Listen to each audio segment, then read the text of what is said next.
За өнгөрсөн оноос улсын төсвийн орлогоч зарлагч бас 1.8 гаруй төгрөгөөс нэмэгдэж батлагдсан. Тийм учраас бид бас оны эхэнд улсын төсвийн орлого бүрдүүлдэг гол байгууллагуудаараа орж ажиллах ийм зорилготой ажиллаа. Тэгэхээр зэрэг улсын төсвийн орлого бол 2026 онд төсвийн тухай хуулиар 31.9 төгрөг байгаа.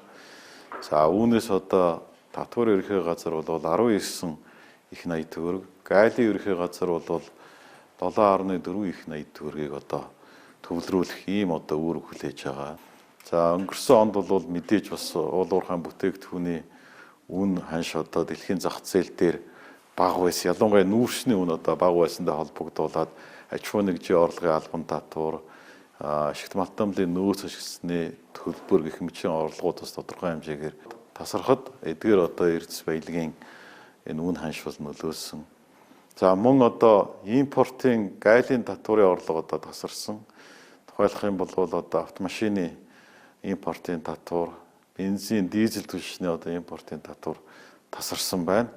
Бид энэ хууль эрх зүйн орчноо бол заашгүй эргэж харж сайжруулах, одоогийн цаг үетэйгээ нийлүүлээд шинжлэх заашгүй шаардлага гарч ирж байгаа юм байна. Тухайлбал энэ худалдаа авах ажиллагааны хууль буюу тендерийн хуулийг бас өөрчлөх болчихжээ. Энд амьдралд ойрхон их уян хатан энэ тендерийн хуулийг бол өөрчилж шинчлэхгүй болохгүй болсон байна. За мөн тэрийн зүгээс олон цаас нэгдэг, олон материал бүрдүүлдэг, аж ахуй эрхлэгч нараас олон зүйлийг өөрт байгаа мэдээлэл шаарддаг асуудлууд байна. Эдгээрийг бид нар багасгах хэрэгтэй байна. Татвар ерхий газрынхан маань хуулинд оруулах өөрчлөлтөө өөрсдийнхөө хэмжээнд олон удаагийн хэлэлцүүлэг саналыг аваад боловсруулсан байна. Татварын хуулийг өөрчлөхдөө аль болохоор татвар төлөгчид, аж ахуй нэгжүүд иргэддээ л дарамт багтаагаар тэднийхээ үйл ажиллагааг нь дэмжсэн, татварын байгууллага тэдний үйл ажиллагааг зөвлөсөн, тусалсан ийм хэлбэрээр мөн үйл ажиллагаагаа цахимжуулсан, хялбаршуулсан, татварын тодорхой шатлал тоо хэмжээг нь багасгасан ийм байдлаар бид нарын татварынхаа хуулийг цааш нь өөрчилнө гэж бодож байгаа.